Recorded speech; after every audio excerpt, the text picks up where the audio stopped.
বাড়ি বাড়ি পৌঁছে গেল অন্নপূর্ণা ভান্ডারের ফর্ম। উত্তর 24 পরগনার হিঙ্গলগঞ্জের দুলদুলি গ্রাম পঞ্চায়েত এলাকায় মহিলাদের হাতে নিজে গিয়ে ফর্ম তুলে দিলেন বিধায়ক রেখা পাত্র। লেবুখালী বাসস্ট্যান্ড সংলগ্ন দক্ষিণপাড়া এলাকায় এদিন সাধারণ মানুষের সঙ্গে কথা বলেন তিনি। সঙ্গে ছিলেন হিঙ্গলগঞ্জের বিডিও দেবদাস গাঙ্গুলি সহ প্রশাসনের আধিকারিকরা। বিধায়ক রেখা পাত্র বলেন, কেবল প্রকৃত গরিব মানুষরাই যাতে এই প্রকল্পের সুবিধা পান সেদিকেই নজর রাখা হচ্ছে।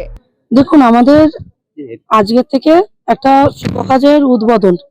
আমাদের আজকের বিডিও সাহেব আছেন, আমাদের বিডিও সাহেবকে নিয়ে আজকের আমাদের এই অন্নপূর্ণা যে ভান্ডারের যে ফর্ম, আমরা এটাকে আজকের থেকে ডিস্ট্রিবিউট করা শুরু করে দিয়েছি।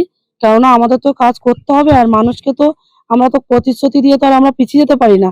এবং এই এই দেখুন, এই যে এই মানুষগুলো, এই যে ঘর, এই মানুষগুলো যদি আজকের পান, তারা যদি স্বাবলম্বী হন এবং সামান্য কিছু অর্থের বিনিময়ে যদি তারা যদি নিজের পা দেন, একটু একটু একটু করে জমিয়ে যদি তারা একটা কোনো একটা ব্যবসার মধ্যে যদি যুক্ত হন, তাহলে তো আমাদেরও ভালো লাগবে।